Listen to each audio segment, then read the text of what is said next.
Dieu est au contrôle de toutes choses. Ne t'inquiète mais absolument pas. Même si tu te retrouves seul dans la maison, au moment où tu penses que personne ne peut te venir en aide, sache que dans ta vie, il y a toujours une personne qui prie pour toi.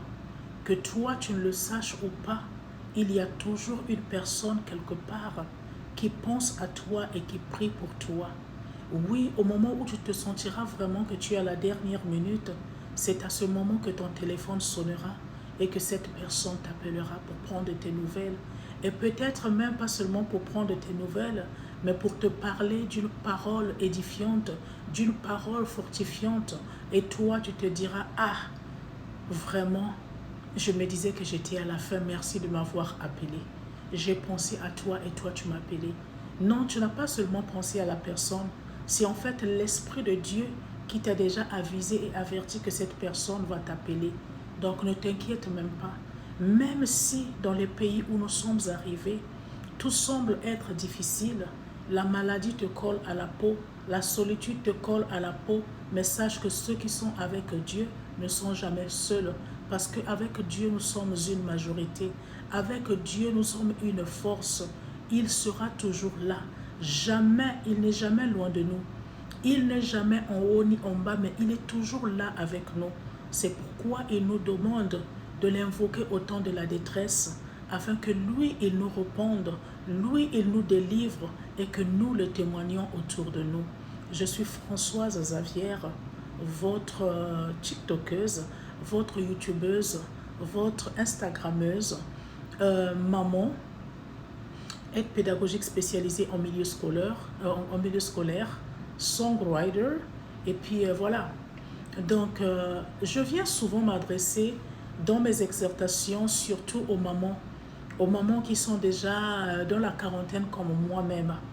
Je sous-entends que dans la quarantaine, nous avons beaucoup appris. Nos vies ne sont plus seulement nos vies, mais nos vies sont une addition d'expériences. Et maintenant, nous arrivons au moment où nous sommes like settled. Nous ne voulons plus aller ici et là penser comme ci, comme cela, parce que nous nous rendons compte que nous avons quand même fait beaucoup de choses dans nos vies et nous pouvons être là pour apporter un plus dans la vie des jeunes, un plus dans la vie des mamans, d'autres mamans, pour éduquer nos enfants dans la prière, pour éduquer nos enfants dans la société et pour faire beaucoup de choses. Et surtout, je me base dans la prière parce que pour moi, je me dis que la réussite d'une personne n'est pas seulement intellectuelle, n'est pas seulement sociale, mais la base de la réussite, c'est la prière. La base de la réussite, c'est la foi en Jésus-Christ. La base de la réussite, c'est la croyance en notre Dieu. Parce que c'est lui qui fait tout pour nous, c'est lui qui accomplit tout pour nous, lui qui nous connaît mieux que nous-mêmes, lui qui nous a façonnés et créés à son image, afin que nous soyons là à le glorifier, à le magnifier, à le louer et à partager sa parole avec ceux et celles qui sont autour de nous. Donc, comme je disais tantôt, que ne t'inquiète pas. Parce que de toutes les façons, tes inquiétudes ne vont rien résoudre. L'autre nom de Dieu, on dit souvent que c'est la patience. Il ne vient jamais en retard. Même lorsqu'on dit qu'il est le Dieu de la dernière minute, oui. Au moment où les gens pensent que c'est fini pour toi, au moment où les gens pensent que tu ne vas pas arriver, invoque ton Dieu. Invoque-moi au temps de la détresse. Oui, c'est à ce moment-là, au temps de ta détresse, fais tes prières à ton Dieu, invoque-le. Il va être là, il va venir. Dieu n'a des mains que nos mains, des yeux que nos yeux, des bouches que nos bouches, des pieds que nos pieds. Oui, il va se servir d'une personne, il va se servir d'une pensée, il va se servir d'un objet pour attirer ton attention et pour te dire que je suis là avec toi. Ne crains mais absolument rien. Crois en moi, crois en mon Fils Jésus-Christ et tu seras sauvé. Toi qui me suis, je ne sais pas de quel côté tu me suis, mais je viens juste te fortifier ce matin que tu n'as rien à craindre. Tu n'as vraiment mais rien à craindre. Je sais que tu es malade, je sais que tu es seul, je sais que tu n'as plus d'argent, je sais que tu es endetté, tu as beaucoup de choses. Oui, parce que sur cette terre des hommes, nous vivons beaucoup de choses. Mais qu'à cela ne tienne, ne t'inquiète mais absolument pas. Mets ta foi en Dieu, mets ta foi en Jésus-Christ et laisse-le agir. Laisse-le faire ce que l'homme ne pouvait pas faire pour toi. Laisse-le créer un miracle dans ta vie, un miracle que toi-même tu pensais que ne pouvait pas se faire. Parce que Dieu est là, il est vivant. Invoque-moi, je te répondrai. Je t'annoncerai des grandes choses, des choses cachées que toi tu ne connais pas. Oui, au temps de ta détresse, dans ta solitude, dans ta misère, dans les complications avec tes enfants, dans les complications avec ton foyer conjugal, dans les complications dans ton milieu de travail, ne t'inquiète mais absolument pas. Invoque ton Dieu. Crois en ton Dieu. Va te répondre à lui. Et lui, il va étendre sa main droite pour venir rassurer tes lendemains. Il va étendre sa main droite pour te bénir, pour te protéger, pour te garder, pour te conduire, te montrer le chemin sur lequel tu vas marcher. Pour qu'il te dise, je suis avec toi, ne t'inquiète pas. J'avais l'objet de m'inquiéter lorsque j'étais aux États-Unis, abandonnée toute seule avec un enfant de moins de 2 ans dans mes mains. J'avais perdu mes papiers d'études, j'avais perdu mon logement, j'avais perdu beaucoup de choses. Et je pensais peut-être que je ne serais plus en mesure d'avoir un logement dans ma vie, puisque de toute façon, je n'avais pas de famille aux États-Unis.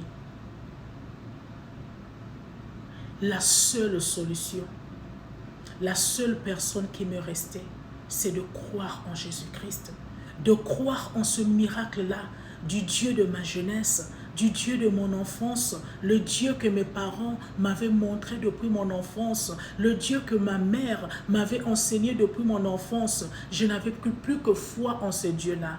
Je disais, il n'y a que toi dans ma vie. Au moment où je suis dans un désert, je n'ai pas d'eau, je n'ai pas de logement. Il n'y a que toi, mon Dieu, mon roi. Mais Dieu s'était servi d'une personne avec qui j'étais pendant mes moments de grâce. Mais cette personne n'était pas dans les moments de grâce. Je l'avais aidée. Je ne savais pas qu'en aidant cette personne, je ne savais pas qu'en étant bienveillante envers cette femme, c'est le chemin, c'est mon lendemain que je préparais. Je ne savais pas que c'est la personne que Dieu avait mise sur mon chemin pour qu'elle soit mon ange, pour qu'elle soit ma gardienne, pour qu'elle soit là lorsque moi je manquerai de l'eau à boire, lorsque moi je manquerai d'un logement adéquat, lorsque mon fils n'aurait plus la routine que nous avions en temps de grâce. J'étais juste bienveillante, mais au moment de disgrâce, c'était celle-là qui était mon corbeau. C'était celle-là qui était le corbeau de mon fils. Dieu ne nous avait pas abandonnés. Nous avons eu un endroit où dormir, un endroit où manger ou boire. Ceux qui font confiance en l'Éternel ne sont jamais confus. Je t'exhorte, mon frère et ma sœur, de faire confiance en l'Éternel. Les papiers que tu attends, tu les auras. Fais confiance en l'Éternel. Les enfants que tu attends, tu les auras. Fais confiance en l'Éternel. Le trouble qui est dans ton foyer conjugal deviendra une grâce. La paix va rentrer. Fais confiance en l'Éternel. La maladie qui est rentrée dans ta vie pour te détruire fera place à la bonne santé. Les larmes qui coulent maintenant dans tes yeux vont s'assécher parce que tu auras cru en l'Éternel. Oui, les plaies de ton cœur seront pansées. La vie reviendra dans ta vie. Le logement que tu as perdu, tu l'auras. L'argent que tu as perdu, tu l'auras. La quiétude reviendra dans ta vie parce que seulement tu auras fait confiance à l'Éternel. Ne t'inquiète plus. Fais-lui confiance. Rends-lui grâce chaque jour. Va rendre grâce à Dieu. Rends-lui grâce pour tout ce qui se passe dans ta vie et dis-lui que je compte sur toi. Je regarde à toi et je sais que puisque je crois en toi, je ne serai jamais dans la confusion. Oui, tu ne le seras jamais dans la confusion. parce que Dieu est